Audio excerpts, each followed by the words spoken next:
What is crack-a-lackin', fellow thermonuclear AFers? I am Dan Favale coming at you with my certified fantabulous co-host, Mr. Grant Hughes. We are podcasting for the first time with regular season NBA basketball sample sizes in the bag. And because we are an incredibly long 2 whole days into the regular season, it's time for Grant and I to provide our overreactions to the start of the year. You may have watched the third night of basketball by the time this happened, but there's only 2 games. We did not take into account those. So we're sorry that we're not sorry, I guess. Before we dive in, the usual reminders, please subscribe wherever you get your podcasts, Spotify, YouTube, Apple, the whole 9, all 3. Leave ratings and reviews. Those do help us a bunch on the charts. Follow us on all the socials. The links and handles are in the podcast and YouTube descriptions. Buy our merch if you'd like to support the show. If you also like to support the show, I've been told by people that we should not be showing chats unless they're super chats when we do live podcasts. And so if you want to throw us a super chat whenever we're going live, you can support the show that way. But our merch links are in the podcast and YouTube descriptions. And we will eventually have new designs up, but Grant and I do not do the actually good designs. So I'm waiting on someone to finish those up for us. And I think, what am I forgetting? Oh, join our Discord. The link to that's in the podcast and YouTube description. You could have joined the over-under competition to where you try and beat Grant and I. We had a bunch of signups, so that'll be fun to see how many people beat us, because I assume there will be quite a few. And I think that's it. And so, Grant, I have but one question for you. What did you think of the new Blink-182 album? How the heck are you doing? That's what actually, psych, everybody. That's what we're going to talk about today. Actually, I've been listening to the California album with Matt Skiba from Alkaline Trio. Overreaction / hot take. I think that's one of their best albums, but I'm in the bag for Alkaline Trio, so I'm not the best judge of that. I actually thought 9, their second album. I guess they technically did 3 because they released like a B-sides of California, but I thought 9 with Matt Skiba was actually a really good album. I don't know if I still think Untitled, or I love their new one. Spoiler alert for anybody. But I thought it was great. And everyone's like, when you read all the reviews on this album, it's like after 2 throwaway albums with Matt Skiba. And I'm like, I really enjoyed those. Sir, how dare you? How long would we have to talk about this to lose our entire audience? Should we get into how Matt Skiba's songwriting is like clearly influences those albums in a positive way? Should we? Look, we have an emo AF channel in our Discord. So if anyone wants to come talk about, emo rock, punk pop, whatever, punk rock, I'm all for it. Yeah.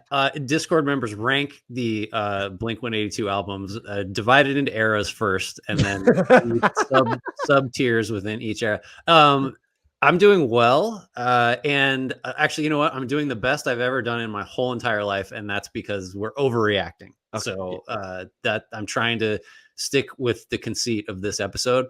I told you this offline. I'm already like feeling anxiety because there were a million games on last night and I could not watch more than one at a time. And I feel behind already. So that's like an emotional overreaction that I'm having to the season starting. I forget every year that feeling. It's the first big slate game of the year. And and it crops up throughout the season. Like, that the night before Thanksgiving slate, like that's another one that always, I descend into existential crisis.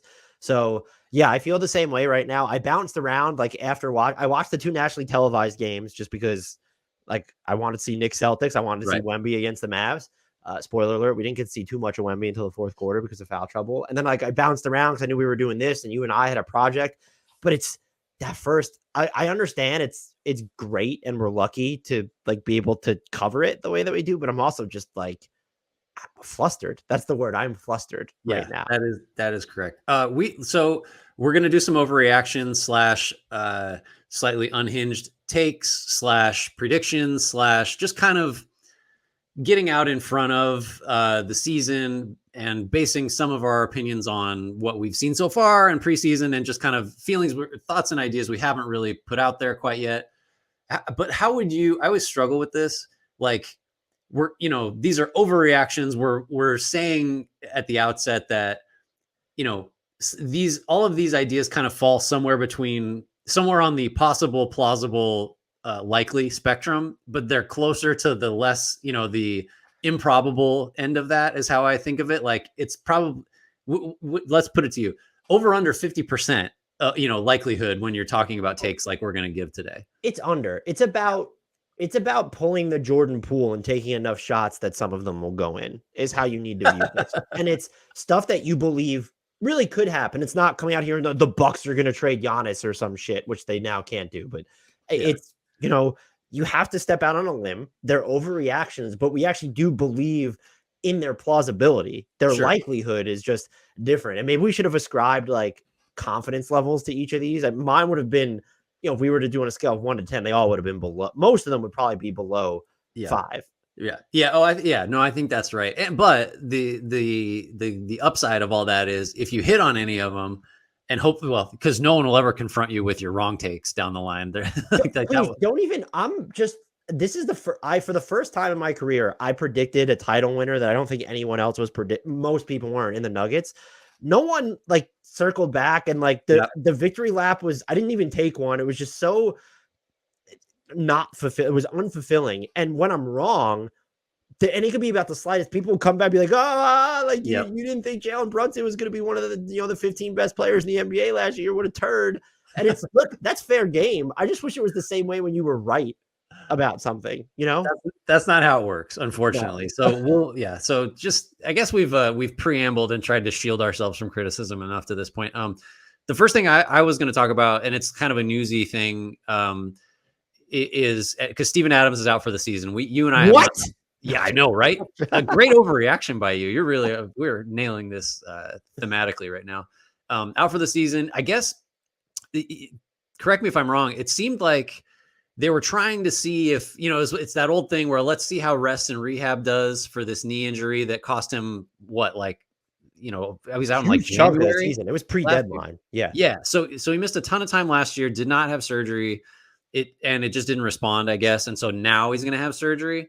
Whenever that happens, I always I get it. You don't want to have surgery on anything unless you absolutely must, but it always feels like it's always surprising to me that this isn't an infrequent thing, right? Where we try rest, like Lonzo Ball, I think is another example, just, more repetitive and more extreme, but you just so now he's gone for the season. Whereas if you had surgery when he originally, was missing time last year, maybe he comes back, a couple months in or whatever. But anyway, he's out for the season. And one of my unhinged takes is that, combined with John Morant missing 25 games, I think Memphis could have a bottom 10 offense. And like the floor for them offensively is really low. And that might seem, I guess it qualifies as like an overreaction because you don't think of Steven Adams as this critical offensive piece, but just like he's the best offensive rebounder in the league. I guess Mitchell Robinson would have something to say about that. But for a Memphis offense that lives on second chance opportunities and has generally like not a great half court offense, losing him as a second chance guy and as a screener is just, is huge. And they shot against the Pelicans in their opener, 41% from the field, just under 28% from three, had only 8 offensive boards. I think you got a pretty good picture of what, might be in store this season in that game. So Memphis, I think we both had them. Well, you went over for the first time ever on their win total. That should have been the first harbinger of doom. You did this, is what I'm saying. Is this is your fault? Any thoughts on Adams or the Grizzlies, or just that might almost be like not hot enough of an overreaction, just because I think it's pretty clear how much Adams matters. I do think it states properly his importance to what they do, though, and now they're going to be look, the offense was pretty good after the Luke Kennard trade last year, and John Morant had missed some time with that, following that deal as well.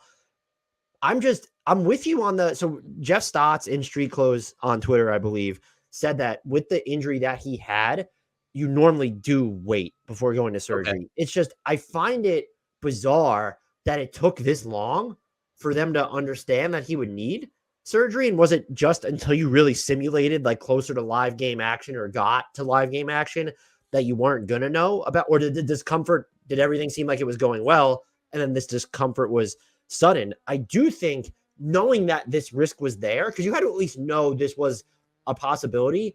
It surprised me a little bit that they weren't a little bit more Brandon Clark's already out. Why didn't you try and bring in another big, or at the very least, yes, he's here right now, but it does increase the importance of a bunch of guys like Santi Aldama. People talked about Kenny Lofton. I didn't watch any of Pelicans Grizzlies aside from there was Herb Jones was running pick and roll. They were using their 2 non-shooters and then having 3 shooters around pick and roll, which made so much sense. Yeah. So I went and looked at that. However, like Xavier Tillman is, why didn't you decline his team option and get him at a good number moving forward because of how important, like, you don't know what Steven Adams is going to look like after this injury. You don't know what Brandon Clark's going to look like after his injury. And so now you know that you need Xavier Tillman. And I think a lot of people thought the move was curious then, given how flexible Memphis's books still are.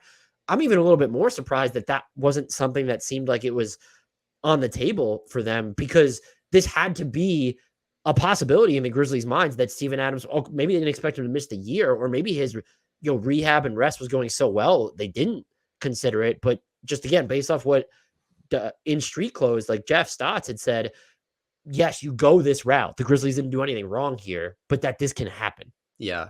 You know what concerns me as much as anything about this is, like, I think Desmond, we love Desmond Bane. We're both confident that he's going to have a great year.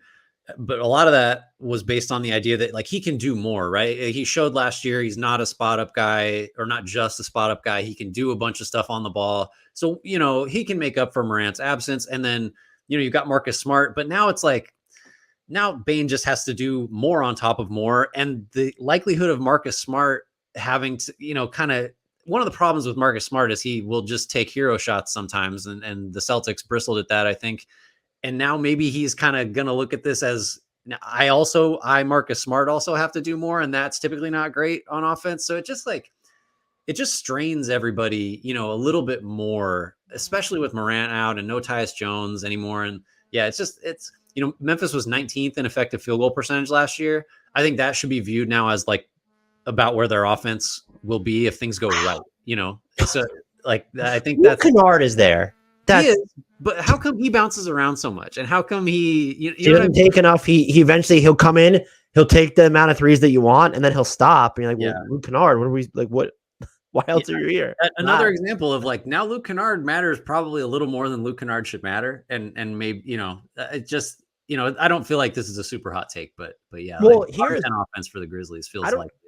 I can't remember who in our Discord. By the way, join our Discord because you get to see conversations like this. Someone proposed, and I found it interesting, and maybe this is the hot take. If you're Memphis, would you move picks and salary right now to get Robert Williams III? I mean, he's got to be gettable, right? Like, DeAndre Ayton on a team without any proven table setters is quite the experience. So that's true. There is, it's not even a non-zero chance. There's a distinct, maybe bonus hot take that interlopes with this Grizzlies thing. Robert Williams III is more likely to be the long-term big in Portland than DeAndre Ayton. Well, I don't trust anything long-term about, like, long-term for Robert Williams is playing 10 games in a row without missing time. So I don't know. I mean, I don't know why I feel this way, but I'm sort of, and maybe we can, I don't want to hijack this thing and go with my Portland thoughts, but I kind of, like, I get that DeAndre Ayton is super frustrating and kind of viewed as someone that just is not quite serious enough about the whole basketball thing to really be reliable, but I kind of like him as a change of scenery all-star type. There's not a lot of thoughtful analysis going into that, but like not an actual all-star. I want to make that clear, but I think he could be better. Just because he's in a different place. And if he's not, then we know all we need to know about DeAndre Ayton, and like, we can stop waiting for him to deliver on his promise. But I'm going to believe that DeAndre Ayton can improve until he shows me that that's not going to happen. I don't want to be too hard on him because there's in the back of my mind, and I love CP3 is just like what he does on the basketball court, but just the idea that could he have actually potentially broke DeAndre Ayton and the Blazers trying to piece him back together. And I want to weigh that seriously. At the same time, there were also issues with Monty Williams. It doesn't really seem like he was on the same page with a Devin Booker either. And what was his relationship like with Frank Vogel? Maybe it just deteriorated so much with that organization. Robert Williams right now, and I know people, maybe for a season when the Suns made the finals, like DeAndre may have been better than Robert Williams III once in some. Yeah, his availability has been better. That is the what other than availability, which is a skill, so it counts. I'm not dismissing it. What does DeAndre Ayton do better than Robert Williams III? And no, you can't say turnaround fadeaways in transition. Then I don't have one. No, I think, yeah, right. Finding a way to shoot an 8-footer in a one-on-one against a guard on the run. I would say Ayton. I think Ayton's offensive package is like just deeper. Like you could face him up at the elbow and he could do something there. And I think he actually can make a jumper, not out to any significant depth. But no, I take your point. Like Williams, as a piece of a winning team, Williams kind of fits in a way that makes a lot more sense than a center that you need to give the ball to that refuses to dunk and won't get fouled. Despite having a more limited offensive package, I think the other thing you could say about Ayton is maybe he's the better standstill passer. Like if you need Robert Williams III to make a decision on the move, I would trust him more. But I think Ayton can find holes when he's surveying. But like, do you want like what does your offense look like if Ayton is surveying the defense for an extended period of time? Yeah, I don't like it. So yeah, I'm still hopeful for Ayton, but when we're talking, so if you're the Grizzlies though, you're like, if it was 2 firsts still, they're protected, whatever, I'd do it. I mean, could you imagine Time Lord and Jaren Jackson Jr. in the same front court? They're not huge, but whatever. You really could play those two together without much of an issue too, because I mean, that would be interesting because could you reprise like some of the Celtics stuff where they just stuck him on a shooter in the corner for RW3 and like he's swooping in and Jackson's your primary pick and roll guy, or do you reverse that? Or, I mean, the help side shot blocking on that team would be unbelievable. And Jackson's spacing on offense makes it, that fits fine. If you can play Jackson and Steven Adams together, you can sure as hell play Williams and Jackson together. The problem is neither of them have ever averaged even 30 minutes a game for their career. And so, how many minutes are you actually getting? And then there's the availability stuff for both. But I think Memphis's timeline is urgent enough. I don't think they would make this deal because they're going to want to see what are we? John Morant comes back. How does this sort of work out? I would absolutely make a Robert Williams trade if I could. If I'm just to put like a bow on it, if I gave you the who says no for 2 firsts for Robert Williams and salary or whatever, who is not doing that deal? Is it Memphis? And they're Memphis firsts at this point. Honestly, it's not bad. No, I think it's probably Portland because I'm going on. If you told me that they're, the first, if it's, lottery, the first one's lottery protected and the other one's like kind of loosely protected, I might say that Memphis says no, just because their future feels a little bit rickety. A little, right? A little. Which is weird because you have Ja and Jaren Jackson Jr. and Desmond Bane. They're not, and yeah, at the end, those guys aren't going anywhere. So even if you're concerned about their offense, what does Marcus Smart age like? I think it's probably Portland. Yeah, that says no. But the fact that it's hard to figure that out quickly, so it's like there's a framework there that makes some sense. Did you say you had another Portland take that you wanted to get off? I just thought, and this looks way worse now after their debut, which is like, this is another thing. I don't think we should adjust almost any of our priors based on each team's first game or two. Like I found myself watching ruining this podcast. This is I know. I broke the rule of we're going to totally embrace these takes. But to that end, as I'm watching these games last night, I'm thinking like, oh, well, this take is wrong. Clearly, like the Bulls aren't going to be 500. Look at this mess, but we can't do that yet, except for right now in the next like 45 minutes or so, in which we will. I just thought on Portland, like if you just go down the line and say Scoot Henderson is supposed to be and believed to be by many people that are smart about basketball, pick the guy, the best point guard prospect since, if you really want to get nuts about it, Chris Paul, or just like Scoot is regarded by many as he's going to be like a guy, like a legit, make tons of all-star games, be a phenomenal floor general for like 15 years, whatever. If you think that's true, then maybe he's like a break-even rookie, which is a rare thing. And then maybe Anthony Simons levels up. And then maybe Shaedon Sharpe gets you 20 off the bench and keeps taking steps. And then Jeremy Grant is overpaid, but he's okay. Matisse Thybulle can guard. Ayton might be a change of scenery all-star, like I already said. You've got Robert Williams behind him. There's like a 7-man rotation here that's not awful if you believe that Scoot can be capable as a rookie, which his first game did not indicate that. But if your first team is 19 years old, like what do you want? So I was just kind of zagging on oh, Portland is awful. And the idea was that Portland may have to deliberately tank late for the third straight year because they'll kind of Utah Jazz it and be, semi-respectable for a little too long. That's all I was getting into with Portland, is that like there's definitely a scenario where they have to shut it down, and they're more than comfortable doing that because they've done it before. Whereas I think the conventional wisdom on the Blazers is they're just going to start out looking like a 20-win team and stay that way the whole year.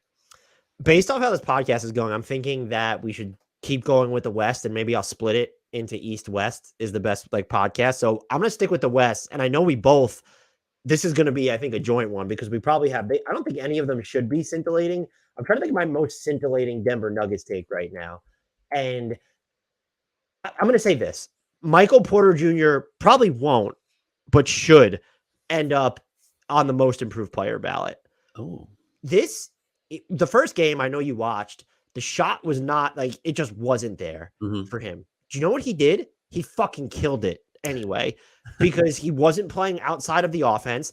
He was fighting on the glass. His defense for the most part was overreaction, immaculate. And yes, there was a moment where I thought it was by design because Austin Reeves got by him so easily, but Jokic had an early foul already, and it was just, well, what is kind of doing there? There were some breakdowns.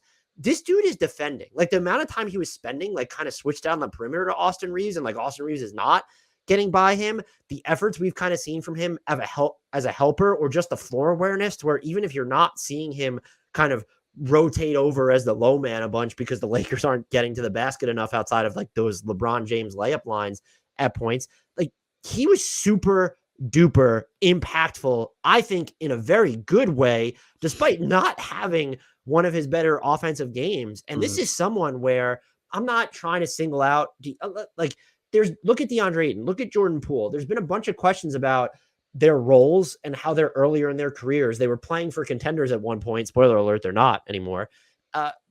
Could they put aside what their individual aspirations were to fit into the larger context?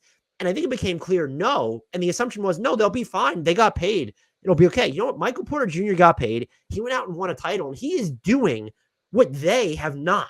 Like in other players, it's not just, I don't mean to single out them, but those are two of the more recent examples. This is someone who's just fitting into the larger context of the best team in the NBA, perhaps really them and the Celtics. And that would be the overreaction. There are only two great teams in the NBA, and it's the Nuggets are one. They're not, and they're not two, and it'd be Boston because they're terrifying, but we'll get to the East at some point. So his offense, he'll never get on this team, this iteration of the Nuggets. He will never have the agency necessary to make look at everything that Shai Gilgeous-Alexander did. I don't think MPJ has that vision, but his role is not going to materially change a bunch. They're never going to have him just run bench units on his own even. But because of how far he has come as a defender, and just as someone who understands his role, finds ways to contribute within it, even when his shot isn't falling. And that Calvin Booth said that he was one of the best shooters in the league, and that part of the reason that they got rid of Bones Highland is because of just the offense first, I'll put it kindly, overlap of Bones and MPJ. MPJ's not that guy anymore, and he wasn't for much of last season. He certainly wasn't in the playoffs, and so maybe this isn't an incendiary take. That's why I'm framing it in the sense of, getting on the top 10 of the most improved player ballot is hard. If we go and look at who finished top 10 just last year alone. And there was another player I was going to talk about with regards to this. So I do have them sort of pulled up here, but like it was Larry Markin in wins. Shai Gilgeous-Alexander, I believe, was 2. And then you had Jalen Brunson at 3, Mikal at 4, Nick Claxton at 5, Tyrese at 6, Trey Murphy at 7, De'Aaron Fox and Kevon Looney were tied at 8th. Shout out Kevon Looney. And then Austin Reeves at 10. Like that's not an easy list. Getting one third place vote in this is hard.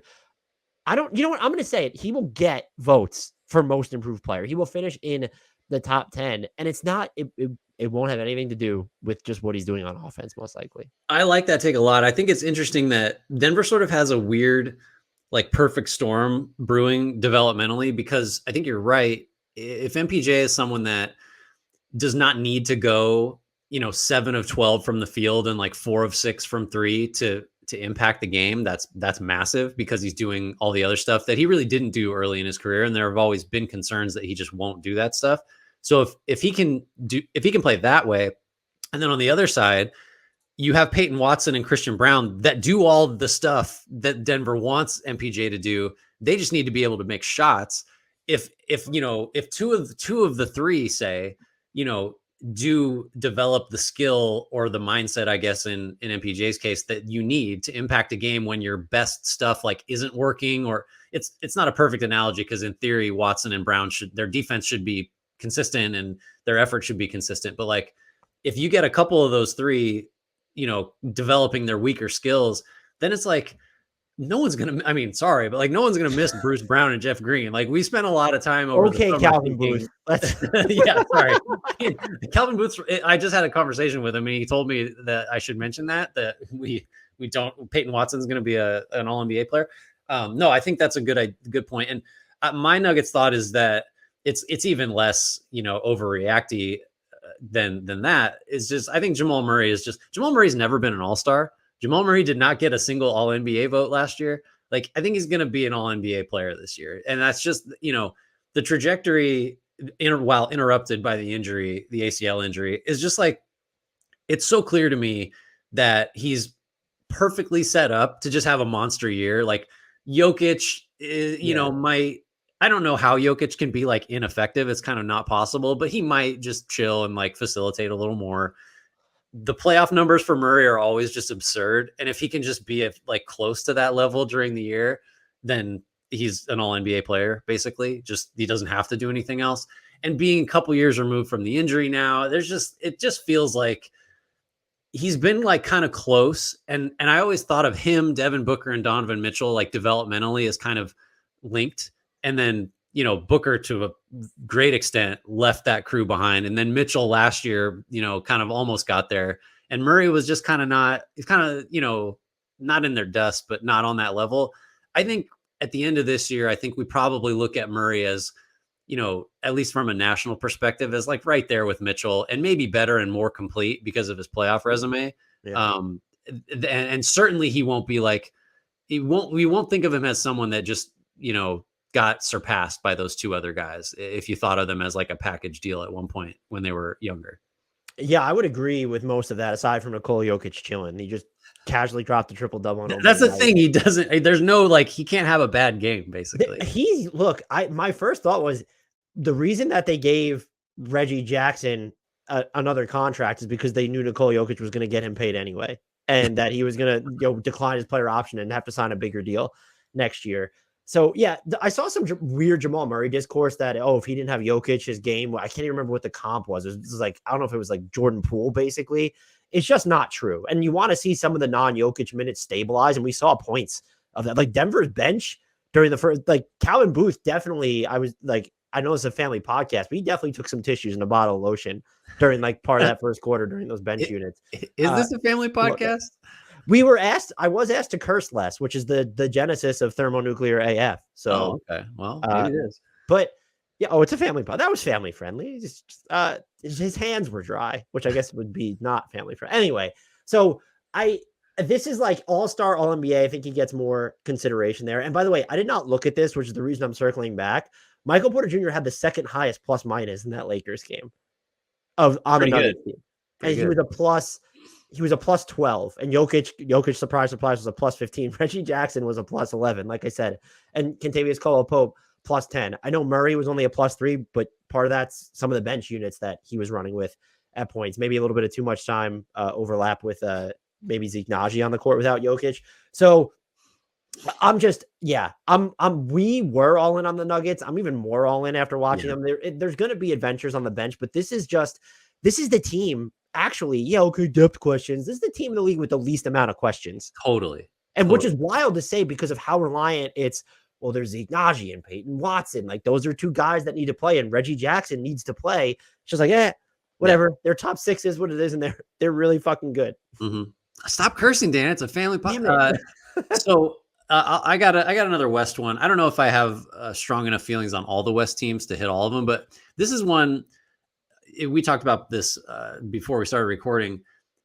it's if you're in like the Warriors social media sphere or they're your team, like, sorry, this will not be is not going to knock your socks off, but maybe for a national audience, this will come as a surprise. I think.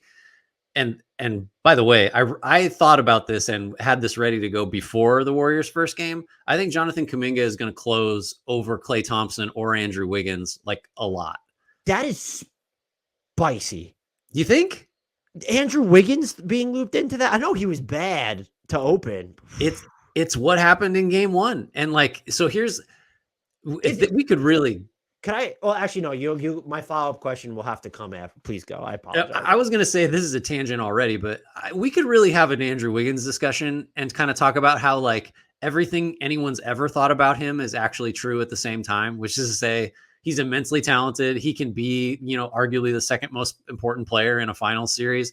And also he can just disappear and just not affect games for like weeks at a time. Like this is which is the criticism of him, I think, for a lot of his Minnesota tenure is sometimes it's just like, he's just not there. And he was just not there yeah.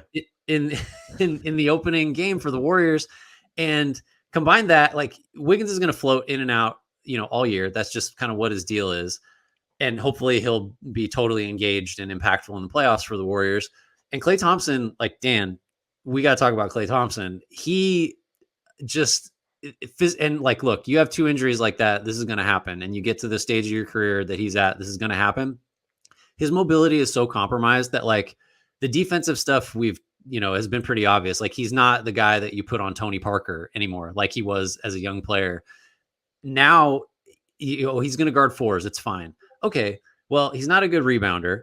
And on offense, this is the thing no one seems to be talking about. Like his shot selection got shit on like all year last year because he was just heat checking and taking tough ones off the dribble and stuff.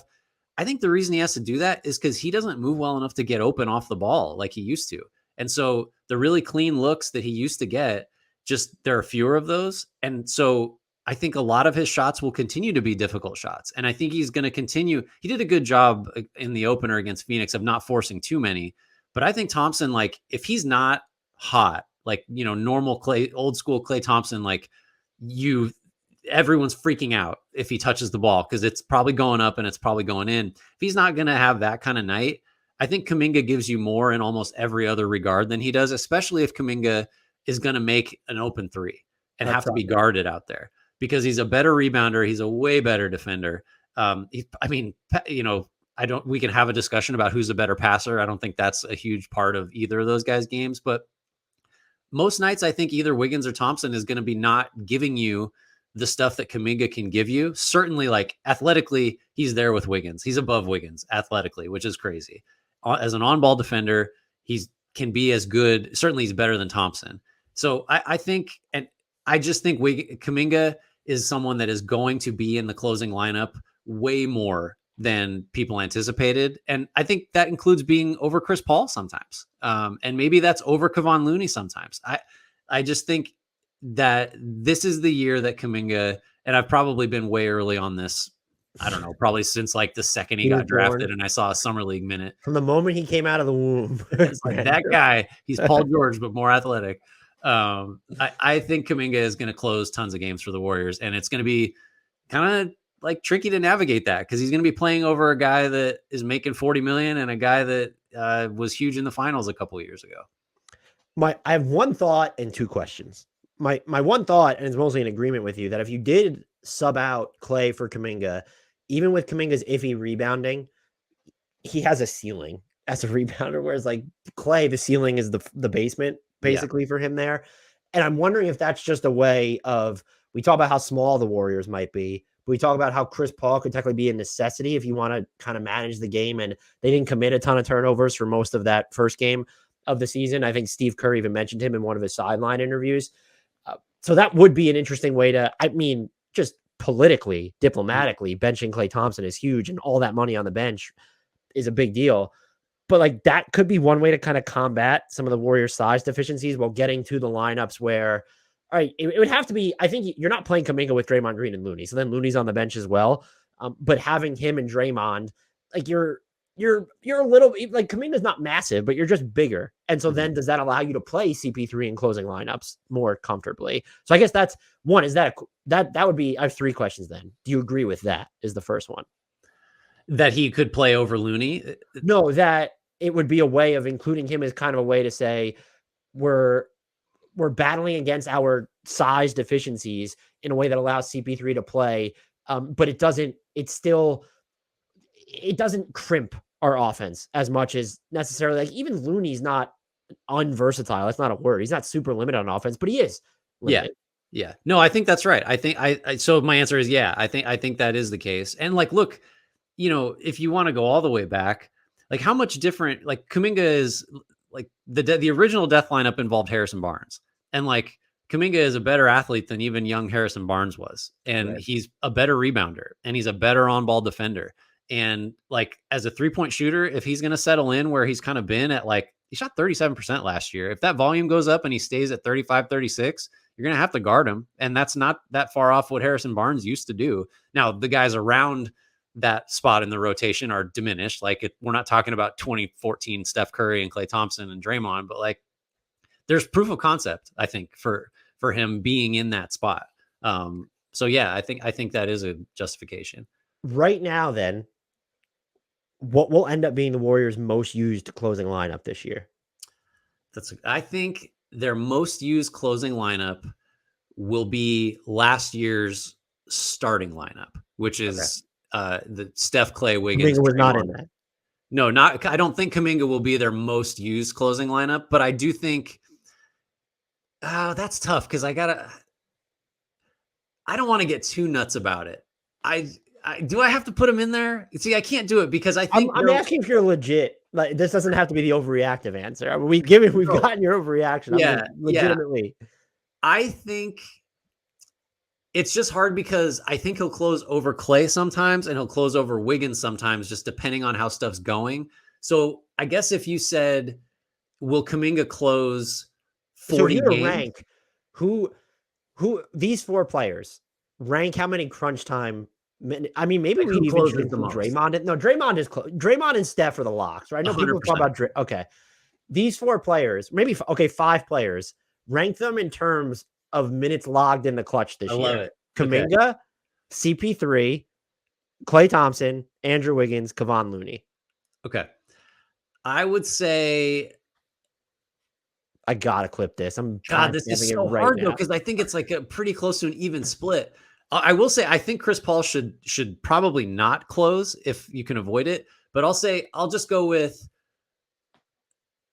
Klay 1, Kuminga 2, tied with Wiggins. Can I do ties? No. And then CP3 and Looney. I think because Looney's the one you can. They've talked about it all offseason. Looney's the guy you can take out and not worry about. Is he going to stew about it? Is because it's just happened forever. Even though I think there's a case to be made that Looney should just always play because of what he can contribute defensively. So what did I say? Klay, Wiggins, Kuminga, Looney, CP3, and Looney. That's my order of most closed games. If I have to not be overreactive about it, because Klay is the guy that if you bench him, I don't think that's going to go great. Especially since he did not get the extension he seems to want, that also like no one in their right mind would give him max money anyway. But he sounded like someone who might sign for less than that if it's any consolation. So if Draymond just signed for 4 for 100 and Wiggins is making in the 20s, Klay Thompson has no business making more than either of those guys, right? Wow. Like, do we agree on that? Yeah. Wiggins just is so the vanishing acts feel like they could be, but he's already been the second best player or third best player on the floor for them in the finals, which Klay used to be able. And look, he's come back from a serious injury. I'm not trying to. No, yeah. 2 serious injuries. So my final question then on this subject, way too long on the Warriors. My God, they do not deserve this much. If you're getting to a point where Kuminga is consistently a part of your closing units and you're in the dilemma of, well, do we even bother playing Klay or Wiggins or maybe CP3? Shouldn't you look at trading one of those 3 dudes? I've had the thought of like, if Kuminga just becomes an elite on, just great defender, knocks off the dumb fouls, like the over aggressive fouls, which he had some of in the opener. I think like Klay, I don't think you're going to get like great value for because he's expiring and he makes a ton of money. And I think the arrow is aiming down, like career trajectory wise. Wiggins is someone you could probably get something for. The weird thing is like, well, what does everybody need? Well, we need a 3-and-D wing. So let's trade Wiggins for one of those. It's like, well, he sort of is that when he's playing well. So yeah, I think that's something you could especially if like the plan is to bring Klay back next year at a discount that's not, a heist of a discount. Then you got to figure out where the money trim is going to come from beyond CP3, just, $30 million evaporating. And getting off Wiggins might be that. I don't know. I think yes, if Kuminga is who the Warriors think and hope he becomes, you do look at moving somebody so he can just be a 38-minute guy, like just play him to death basically. Because if Kuminga's going well, he doesn't really take anything off the table if he can shoot it, because he's going to get to the foul line, he's going to guard, he's been rebounding well. Like there's not a lot that he can't do if he continues to look like the guy he's been, in the preseason. And even though the opener wasn't his best game, like he still was impactful. He still was like obviously just like an overwhelming athlete that, his upside is still super high. I still think Kuminga could be really, really good. That is probably your most level-headed Jonathan Kuminga take that big constellation. Next team in the West that I think deserve, and a player specifically on the West I think deserves some shine. We both made predictions officially for him. Keyonte George of the Utah Jazz. And you said that he's going to start more games at point guard than anybody else on the roster, I think, correct? That was your take? Mm-hmm. I would agree. I went one step further and said he's going to finish first team all rookie. I almost said all NBA. That would have been no overreaction. I actually don't think both of these qualifies an overreaction relative to the Jazz's first game, but I watch him, and first team all rookie is going to be tough because Wemby, Chet, and probably Scoot are just there. And so now you're saying like he's going to beat out one or both of the Thompson brothers, just as like that's the one that stands out. I think he's going to get there. He is already their best passer. He's already, I think, their most threatening off the dribble jump shooter.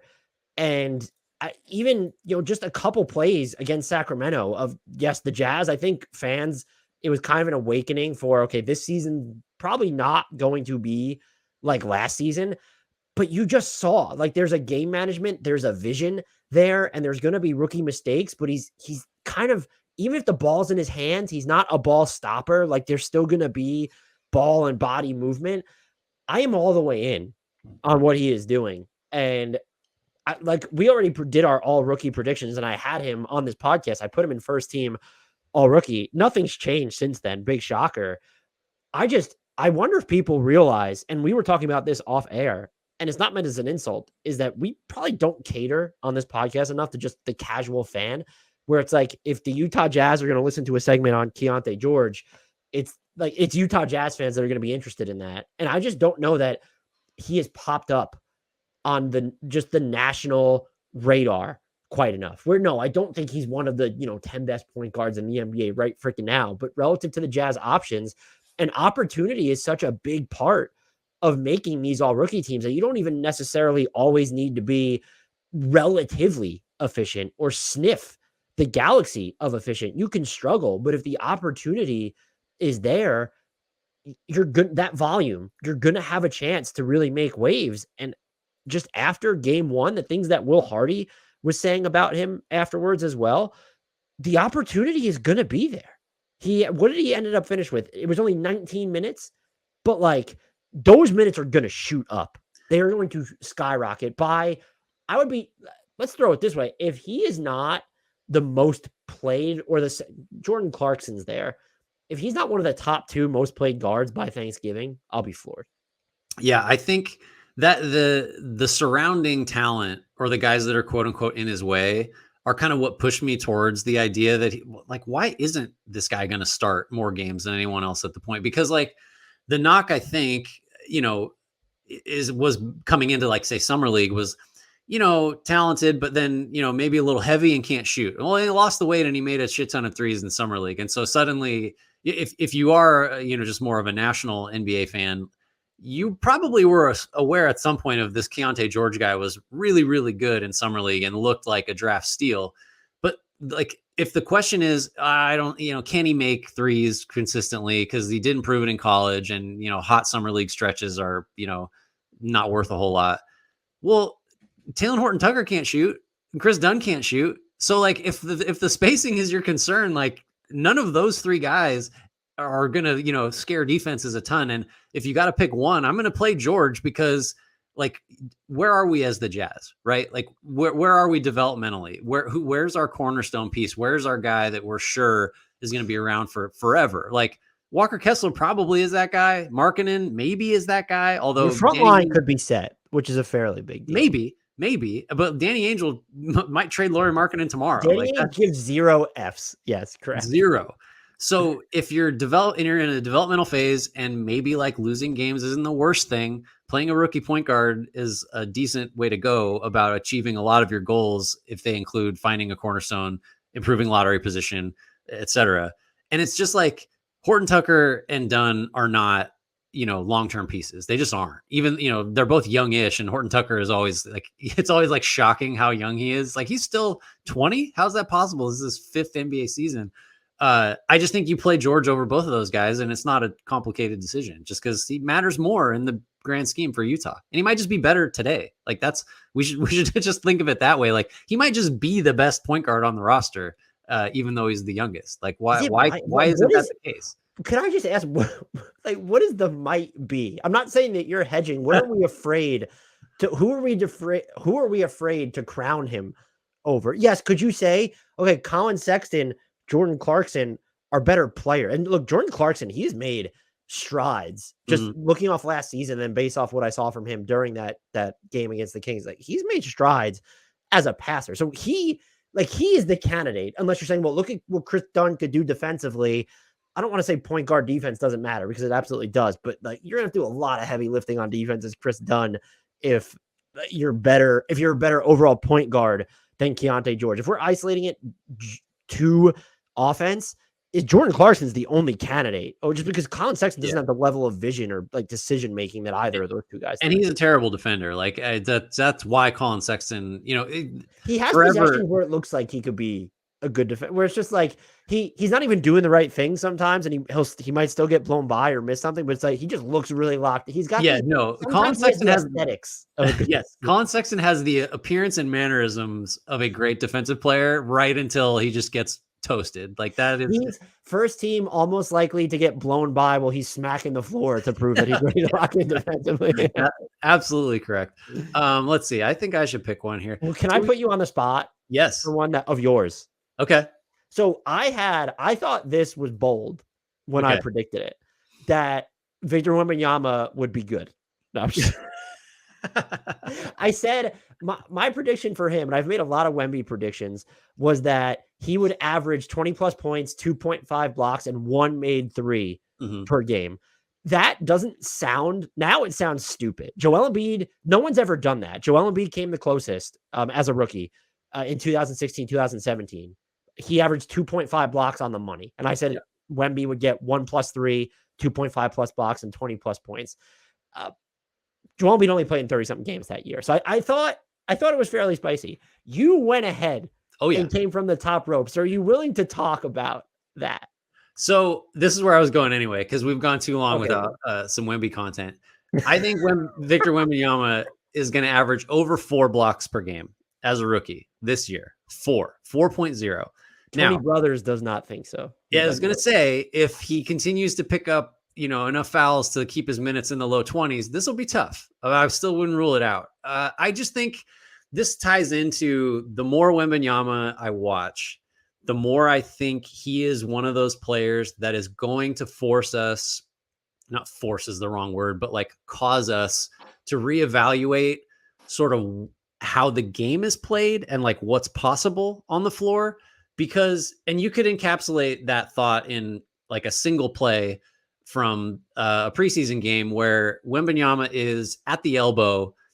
I think he's got both feet in the paint and he's a little below the foul line. He's guarding Andrew Wiggins, who is on the left wing. And Wembanyama takes the ball, swings to Wiggins. Wiggins loads up for an open shot against literally any other defender on planet Earth. And Wembanyama takes like a step and a half and blocks this shot, this 3-point attempt, I don't know. Like you've seen the still photo of it probably because it's circulated on social media, but like I think Wembanyama is getting the ball at like 13 feet off the ground or something like just like it's absurd. And Wiggins is not a high arc shooter, but he put some arc on this, and Wembanyama is still up there, just palm on the ball, like done.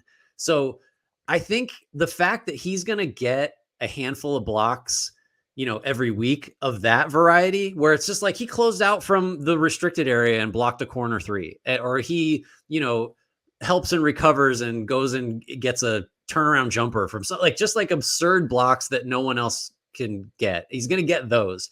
And then I think as he figures out, because I think even in his best games, I think his processing speed is really good for where he's at, but he's still going to get better at diagnosing when to go for shot blocks and when to, how to play the pick and roll if he's going to be involved in some of those. Cause I think offenses are going to have to start trying to get him into the action sometimes just to keep him from floating around and causing so much havoc. So yeah, the 4.0 is like a wild number. Mutombo averaged 4 in 95-96, and Wemby in his first 4 preseason games averaged 4.7 blocks per 36 minutes. So the 36 minutes did Mutombo play that season? That I don't know. Probably that was the era of guys are all playing, there are 25 guys playing 40 plus probably. Getting to 36 minutes might be tough, but if you told me Wembanyama is going to average 34 minutes a game, I would feel even better about this. I don't know if I just think he's going to have, this is another one. I'm not going to spoil it. I have some stat padding Wembanyama stuff, but let's just say I looked up what the record for blocks in a game was, and it was 17, I think. And I had to have some thoughts about should I just predict that he's going to set the all-time blocks record in a single game this year? Because how about this? Do you think? Nope, I'm not going to step on stat padding. I was about to step on a Wemby stat padding thing. You don't want to spoil it for the listeners, or you're worried that I'm going to get something correct? No, I don't want to spoil it. I just think he's going to have a lot of 10 block games in his career, and he's probably going to get some this year. Wow, 10 block games. I wonder how many of those there have been. That's not a stat I would know offhand throughout NBA history, how many there have been. It's funny. I don't have anything to add other than what you're saying sounds so fucking absurd. And I'm just no, I get it. Yeah. I can't even, sometimes I can't, you mentioned how sometimes we can't step out of our NBA silo when we're trying to frame the conversations for wider audiences. I do the same thing where I'm trying to be bold, and I look back and I'm 20 plus points, 2.5 plus blocks, and 1 made 3 after seeing how he was used. I just thought he was going to be on ball a lot more. Mm-hmm. He's just going to jack. He'll probably finish. What do you want to put the over under on how many threes, point attempts he's going to average this year? If I set it at 5, are you just going to smash the over at that now? I think I might. I mean, they said on the broadcast that Popovich has basically said, play free, do what you want. And I think his first shot of his career was kind of like a pull-up 3 from the top. So it's just clearly he's going to be allowed to explore the space. Yeah, and I mean, look, he took exactly 5 in 23 minutes of action. So I would hit the over if it's on 5. And my head was well, he's going to probably be inefficient. There he goes. He hits 3 of his first 5 3-pointers. I will say that game specifically, I mean, the Mavs are the next team that I wanted to talk about, but they're probably going to be a train wreck defensively. Those are the shots that they were just going to concede because they're worried about him, what he might do off the dribble. So I couldn't be bold enough. So I'm glad that you took it there. I think it was your prediction was necessary. Can I ask you this? Because we can't really talk too much about him. Do you have very casual or not at all NBA fans in your life that have asked you what's the deal with this Wembanyama guy?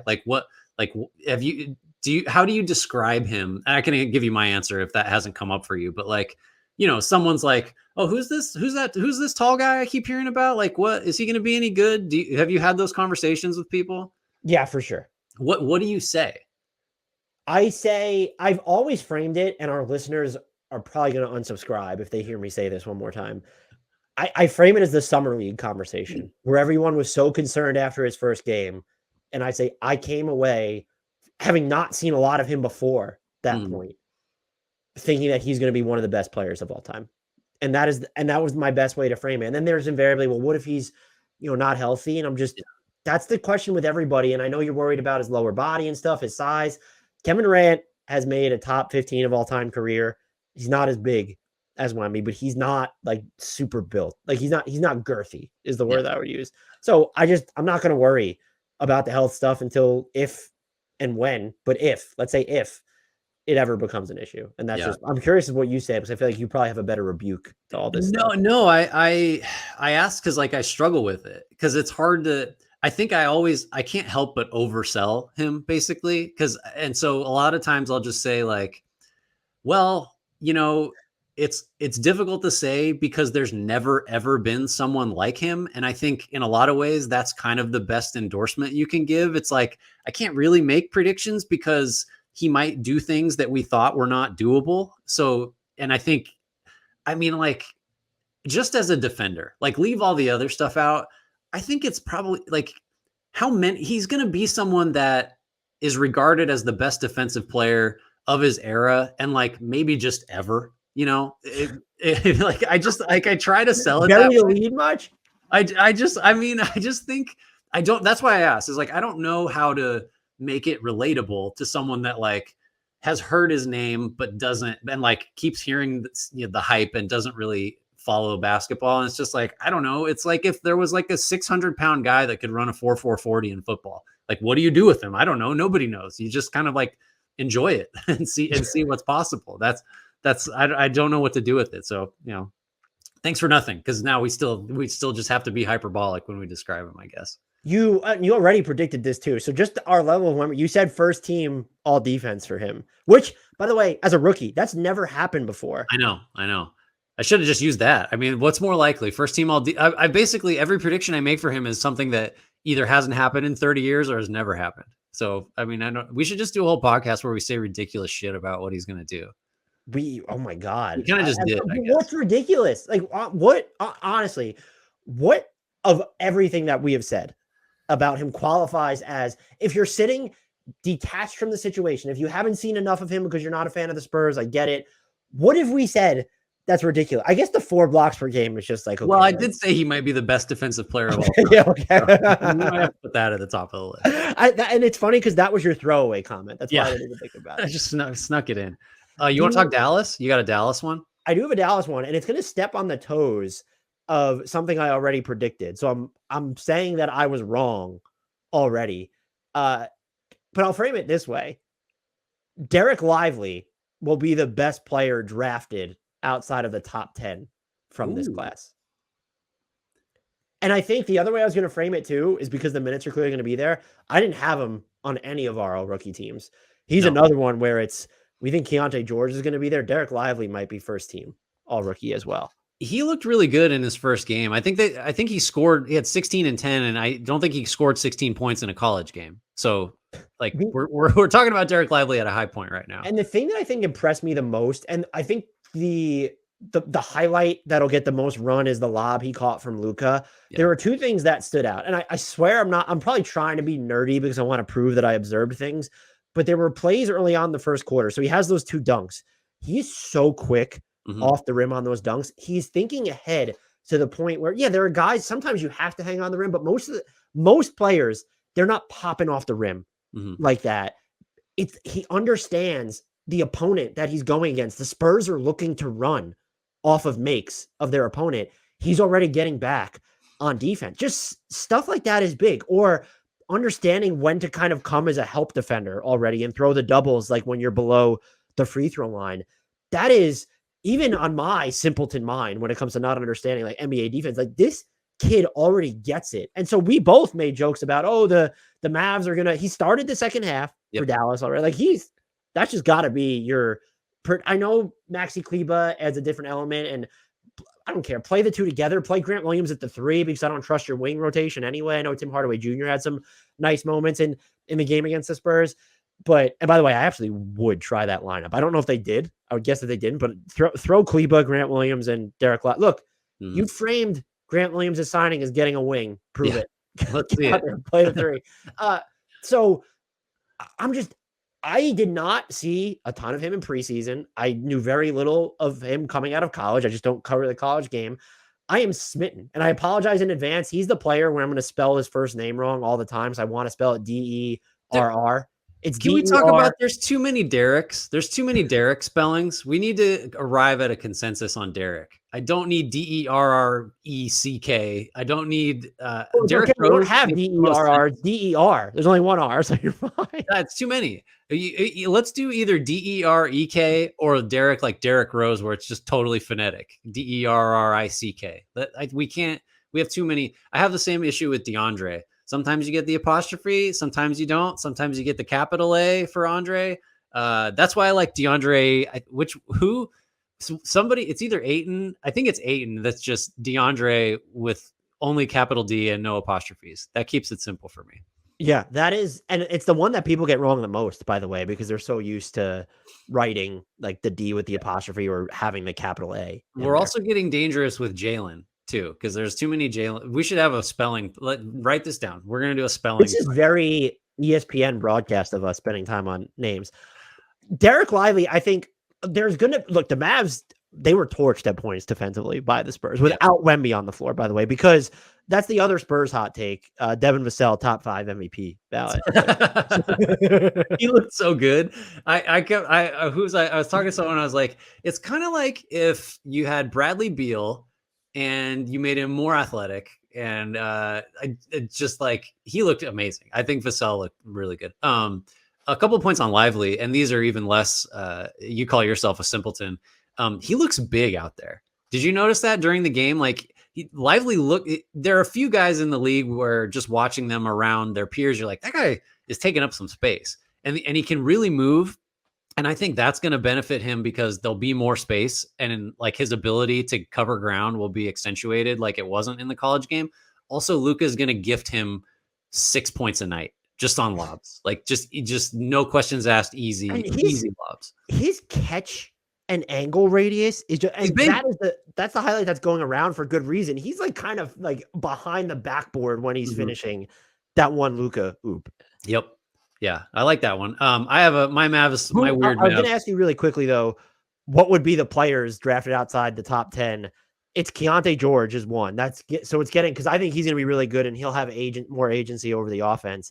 But I'm looking at the rest, and there are names, and this is again, it's an overreaction. Grady Dick, is it like Jaime Jaquez? Cam Whitmore is a good swing. Yeah. I saw someone predict Jaquez would finish 3rd in Rookie of the Year. I forget where I saw that, but was it Pat Riley? we don't have any takes quite that hot. Should I get you want the my Mavs thing is like, I think Jaden Hardy is low key maybe the 3rd most important player on Dallas, because nobody besides Luka and Kyrie can create shots, and you will need a 3rd guy because one of them is going to miss time, and but Hardy didn't play in the opener, so I'm not right or wrong yet. My other Dallas Mavericks take, we have to. That's fascinating. So I was curious what his role would look like. It's because they have I know Seth Curry's not going to dribble, but he's a vet. And there's Josh Green there too, who's probably going to spend most of the time on the wing. Dante Exum as well. And this is my Mavs taker. Did I forget that Dante Exum kind of had like the Kyle Lowry body type?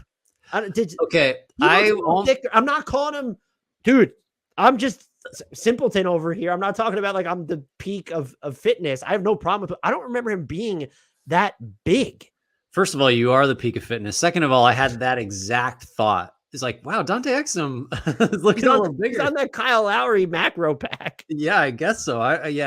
But I mean, it was, all jokes aside, like it was kind of awesome to see him playing because I remember as a prospect thinking like this guy might just be one of the best on-ball defenders, like among guards, right away, and he just he got hurt and all that other stuff. So, but yeah, he definitely his frame has changed. I guess we should say that. I mean, which makes sense because what was he 18 when he was a rookie? So that'll happen.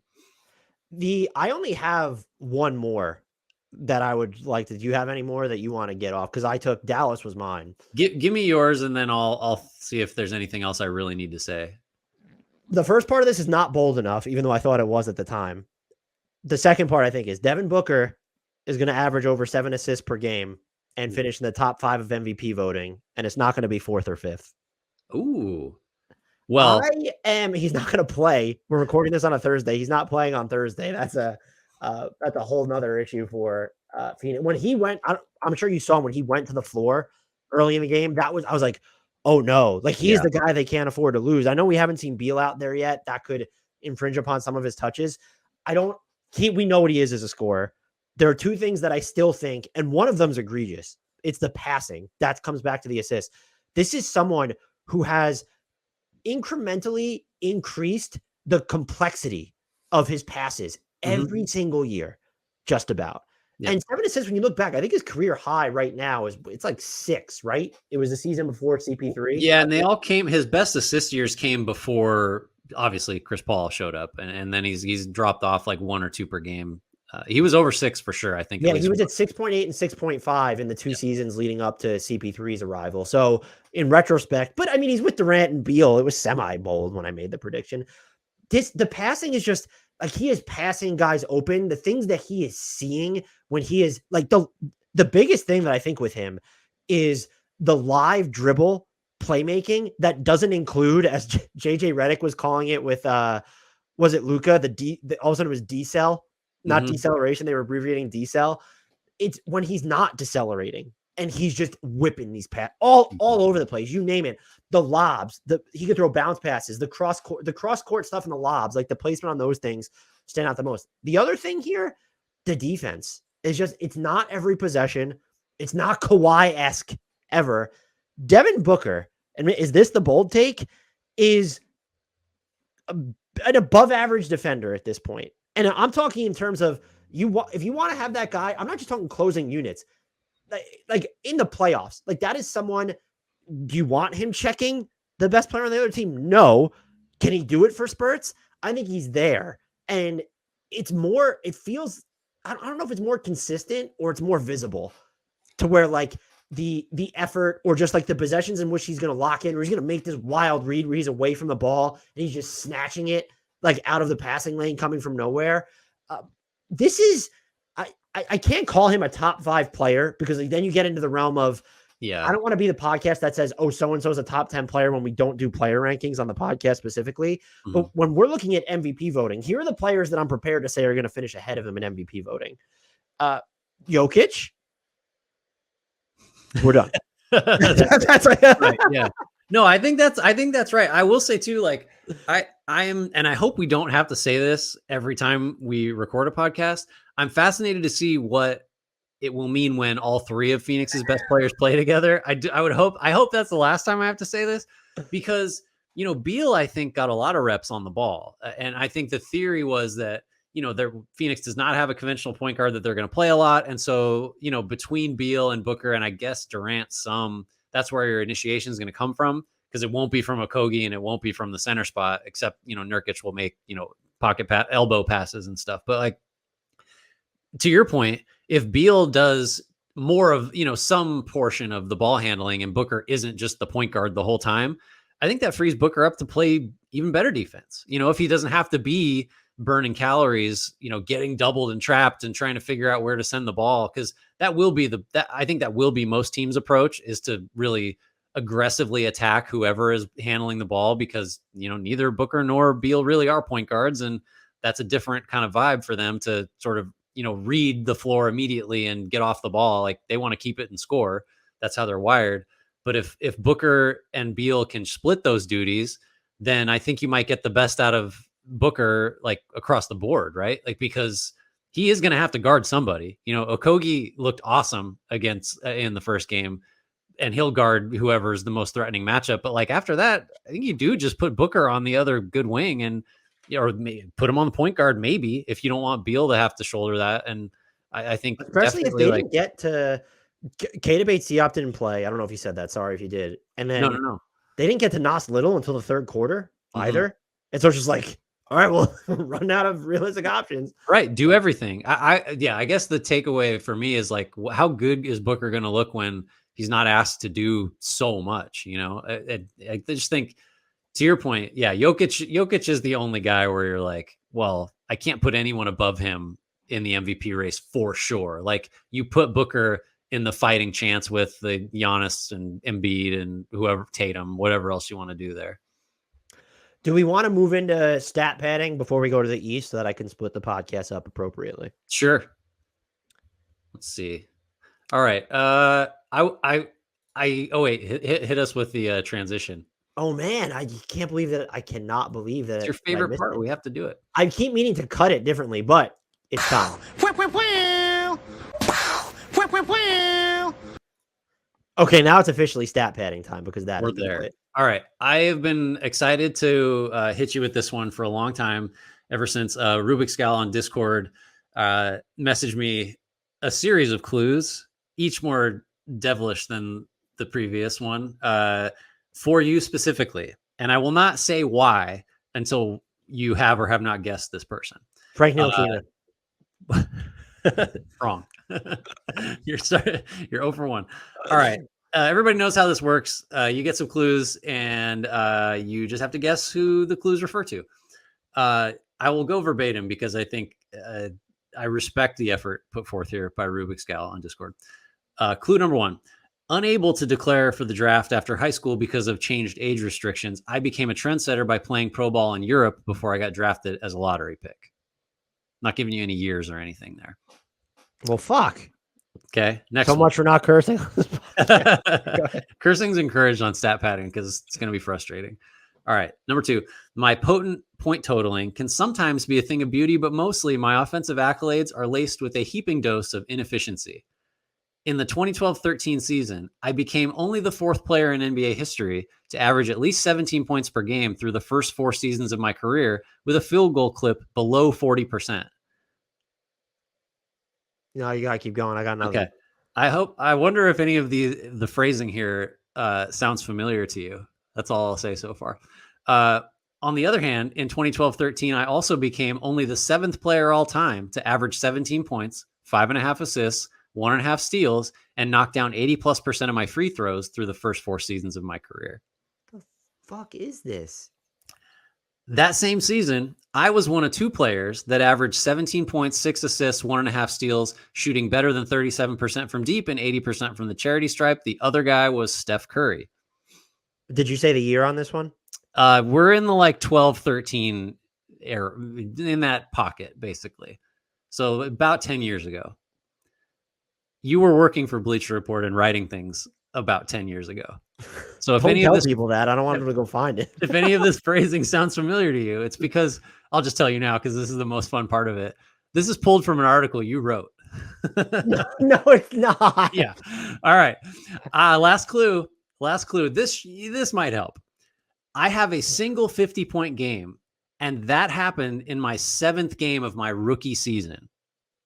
The youngest player to have a 50 burger, and I scored 24 plus points in 7 of my first 11 games. Oh my God. I can give you the team that he. So that 50-pointer came as a member of the Milwaukee Bucks.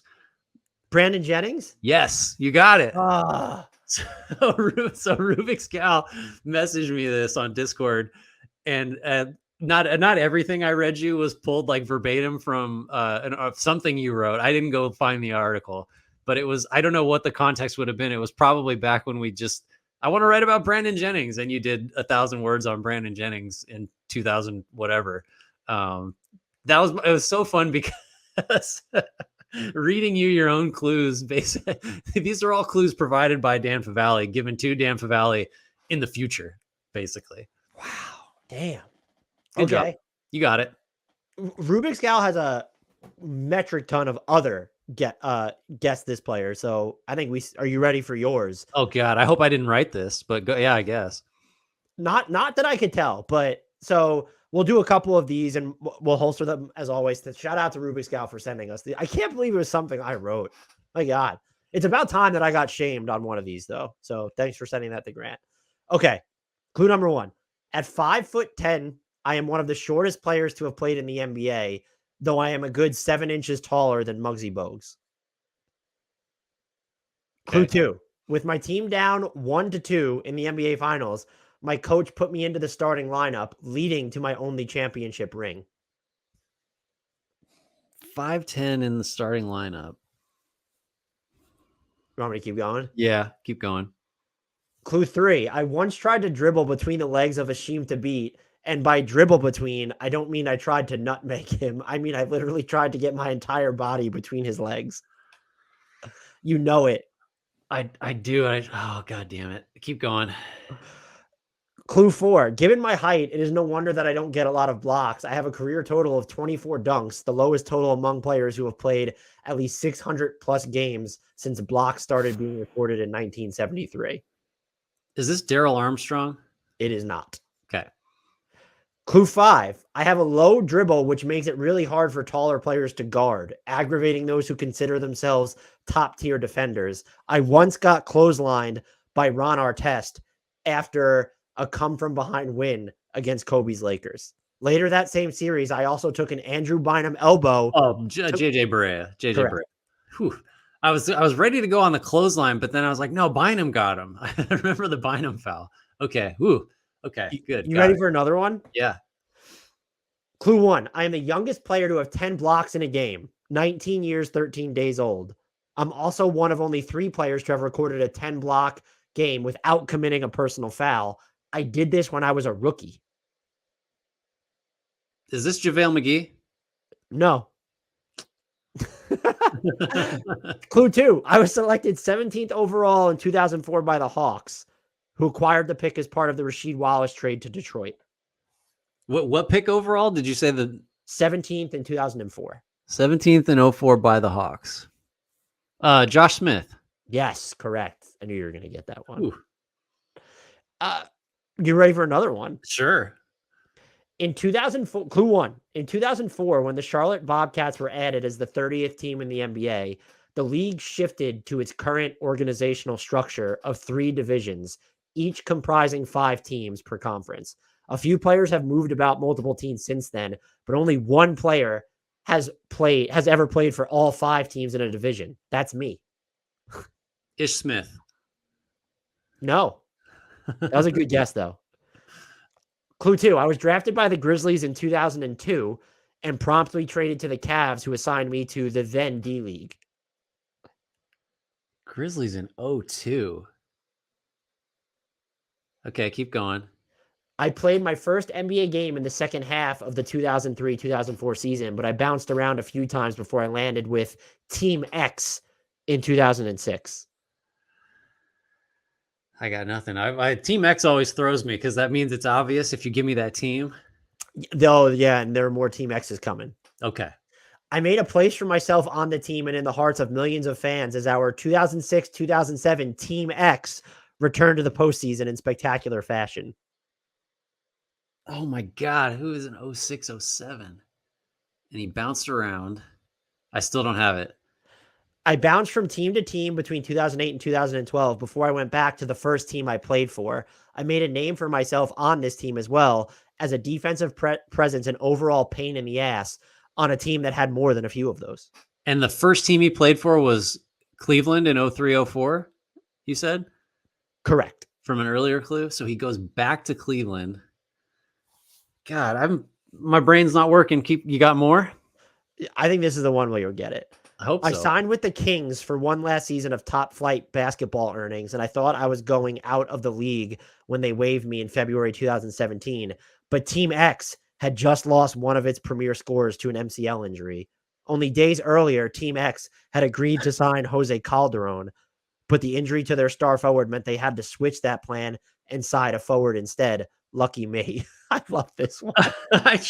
I'm so jumbled. So he played for a million teams, drafted by Memphis in 02, and starts his career with the Cavs, and then the Kings way later get him, and is supposed to be a big deal for the Kings. This is the clue that if you don't get him, it's the final clue, number 7. I am a native of Santa Clara, California, and I earned all American honors in both basketball and football. In 2006, when my career was going nowhere, before Team X signed me, I seriously considered playing in the NFL. Holy shit. I'm embarrassed. I feel like this is one of the easiest ones, and I'm so confused. There's so much information. You know what Rubik's Gal included at the bottom? What? Grant's gonna kill me, isn't he? It's literally what it says. He's gonna. Why? I don't have it. Nothing's coming to me. I have too much information. You're gonna have to tell me. I can't. Like I'm totally jumbled. I am Matt Barnes. Oh God! The football thing I should have got. I don't think I knew he was drafted by Memphis. I thought you would have known that he was just a native of Santa Clara, California. I didn't know that, but I thought you would have. Yeah, I don't think I did know that. Let's see. I've personally spoken to Matt Barnes in the locker room several times. Like I've talked to him to his face. None of this came up. Nope. Didn't come up. Oh gosh. Okay. Great clue. I mean, that's on me. I'm embarrassed. Okay. You want to do one more? See if you can. I guess. And now I'm rattled. Sure. There is this is a multiple choice one. Oh, some multiple choice questions. Apologies. Okay. Which one of these players has made the most threes in a single season? Dennis Scott, Ray Allen, or Reggie Miller? Ray Allen is the easy answer. I think I'm going to say Dennis Scott because he had the record for a minite. Right, but it's Ray Allen. Made 269 threes in 05-06. Classic overthink. 3D did have 267 in 95-96, so it was close. We have two more. Which of these players has the most 3 points in 3-pointers in a single postseason? Ray Allen, Dennis Scott, or Reggie Miller? Same players. I like it. I don't like this at all. Is just going to go Ray Allen the whole time and I'm going to talk myself out of it? I'm going to say, I'll just say Reggie Miller. That is correct. 58 makes in the 2000 playoffs. Ray Allen had 57 in 2001, and 3D had 56 in 1995. Okay. Ray Allen did shoot 48% during that postseason campaign, though, in case shoot on threes. Not bad. Okay, final one, and we'll save the others for another week.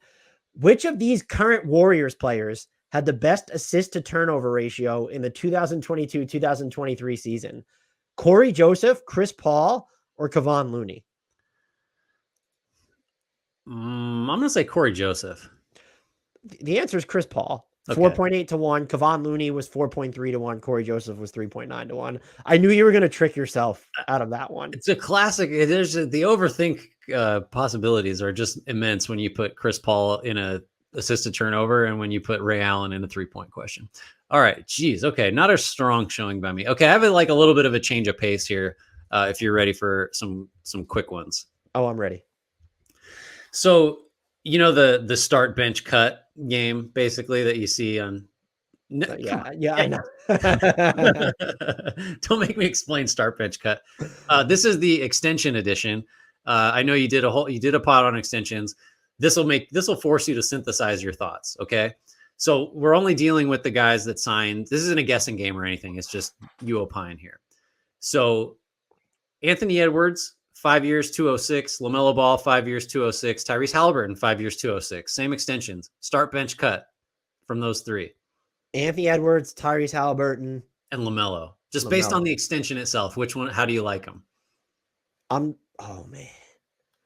starting Tyrese Halliburton, benching Anthony Edwards, cutting LaMelo Ball. Wow. I love it. I love your Tyrese Halliburton appreciation. All right. Next tier down, basically. Some of this will be easy. This is a fantastic exercise. Nice All right. job. Start bench cut. Devin Vassell, 5 for 135-ish. Jaden McDaniels, 5 for 130. 4 for 1. No, 5. Sorry. 5 for 130. Let me start this over, Dan.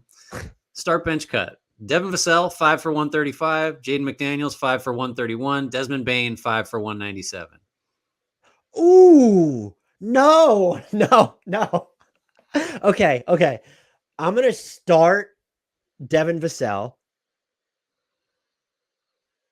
I'm going to bench. Don't do this to Desmond Bane. You cannot cut Desmond Bane. Bench Desmond Bane, cut Jaden McDaniels. Oh, I hate myself. I thought you'd go Desmond Bane and start for sure, but that's a 60 million extra, so I get it. All right. I'm going to give you all right. Start bench cut. Denny Avdia, 4 for 55. Josh Green, 3 for 41. Onyeka Okongwu, 4 for 62. Oh, this is easy. Start Denny, bench Onyeka, and cut Josh Green. Tough break for Josh Green. All right, I'm going to put together one more here. Start, bench, cut. Zeke Najee, 4 for 32. Isaiah Stewart, 4 for 60. Or Cole Anthony, 3 for 39. Start Cole Anthony. Bench Zeke. Cut. Why am I blanking on the other name all of a sudden? Beef stew. No. Bench beef stew. Cut Zeke Najee. Sorry, Zeke. I think that's correct. Okay. Do you have more for me? I have some Wemby Mania things for you to opine on. Yeah. So let's do. I have some that I think are fun. So both of these NBA players can no longer take step back threes. Who would have the better career? Great question. Start to finish. James Harden or Luka Doncic? I think Luka has the better career because he can post up still, and he can basically not ever be too slow to be effective. I think if Harden didn't have the step back right now, he'd be pretty cooked. I will also say Daryl Morey having his post up defense stats notwithstanding, Luka just having the size would help him on defense more than make him less of a liability than a James Harden. That's true. Okay, Grant, life on the line. You have to bet on one of these players appearing in more than 65 games this season. Kawhi Leonard, Kevin Durant, Anthony Davis, Zion Williamson. I will say that Kevin Durant is most likely to play in 65 games. Wow. And I think I just died because I bet my life. There's no good answer there. Is this just based solely off the fact that he is the only member of the Suns' big three that by the time this comes out will not have missed a game through the first Right. He's played one so far, maybe two if he plays. He's played 2 of 2. I'm good. Way ahead of the curve. I mean, I just don't trust any of those guys. I mean, I think like Kawhi just no matter what won't do it. You know, like even if he stays healthy, he won't play 65. They'll just find ways to sit him. Yeah, none of those guys are playing 65 games. You don't think? I would have taken Zion. I'm just a believer. It's happening. Why? Because he's due. That's great. He's never done it. That's the best logic. Yeah. It's going to happen someday. Okay. Can I give you Wemby stuff or you got more like that? More. I have a couple. We go the Wemby stuff, and then I have just a couple quick fire ones after that. All right. Dan, over under 1.5 major awards / honors for Wemby. And I will limit it to including Rookie of the Year, Defensive Player of the Year, All NBA, or All Defensive. Oh, so together, you're not saying he's going to make more than one All Rookie team? I'm talking about this year. Does he get more than 1.5 major awards or honors? All-Star is out. Like we don't care about that. So does it include an All Defense team? It includes All Defense, All NBA, Defensive Player of the Year, Rookie of the Year. I'm going to play the odds. I'm going to say screw the odds and take the over. You gotta take the I didn't predict him for All Defense, but why not? Okay. I'm trying to think of how to phrase this to you. All right, Dan. Over or under 13.5 blocks as Wembanyama's single game high this season? I have to go under. 13.5 is so absurd. Over. I say 14. For context, the most this century, Hassan Whiteside had 12 blocks in a game in 2015. JaVale had 12 in 2011. The most blocks ever in a game, Mark Eaton had 17. Shaq and Manute Bol both had 15 twice. So like doable. That's you know what? This is my new take on Wembanyama. If it has been done before, doable. I think he can do it. You're probably smart to go under there. Okay. These will be quick. Some yes or no / over-unders, okay? Dan, will Victor Wembanyama have a 40-point game this year? Yes. Will he have a 50-point game? No. Will he have a 20-rebound game? Yes. Will he have a 17 stock game? So blocks plus steals. No. I'll give you context on that one. Olajuwon has a bunch of those in the 12 to 17 range. Draymond has a 15 stock game. Andre Kirilenko, shout out, haven't thought about him in a long time, has a bunch in the 10 to 13 range, combined steals and blocks. Over under for Victor Wembanyama, Dan, 5.5 made threes in a game. 5.5 made threes. I'm going to take the over. 9.5 assists in a game, over or under. I'm going to take the over. I wanted to give you, that's all my Wemby stuff specifically. But I wanted to give you like will he have a 5x5, or will he have like a quadruple double, or will he have, I mean, you could just opine on all that stuff if you want to, but I feel like saying he's going to get 14 blocks in a game, I've exceeded my ridiculous Wemby statement quota. I have a couple more things for you, but if you want to take over, I'm ready. No, hit me with them. All right. I'm going to do in little groups of 3 here. None of the guys I'm going to mention have made an all-star game. You have to tell me which one of the 3 is most likely to make their first all-star game this season. Okay. Okay. So might as well start here. Victor Wembanyama, Evan Mobley, Desmond Bane. Who's making their first all-star game this year? Victor Wembanyama, Desmond Bane. Who's the other one? Evan Mobley. Evan Mobley. Okay. And I really apologize. Anybody fact check me. I'm pretty sure none of these guys have made all-star games. I did this research, but mistakes can be made. All right, Dan, who is making his first all-star game this year? You can only choose one. Mikal Bridges, Jamal Murray, or Jalen Brunson? Mikal Bridges, Jamal Murray, or Jalen Brunson? Jamal Murray. Who's making his first all-star game? Franz Wagner, Tyrese Maxey, or Paolo Banchero? Ooh. Tyrese Maxey. I like Maxey on that one too. All right. Devin Vassell, Austin Reeves, or Nick Claxton? Nick Claxton. Yeah, that's a tough one. I think I'd lean Claxton. My heart wants to say Vassell, though. All right. Who's making his first all-star game this year, if anybody?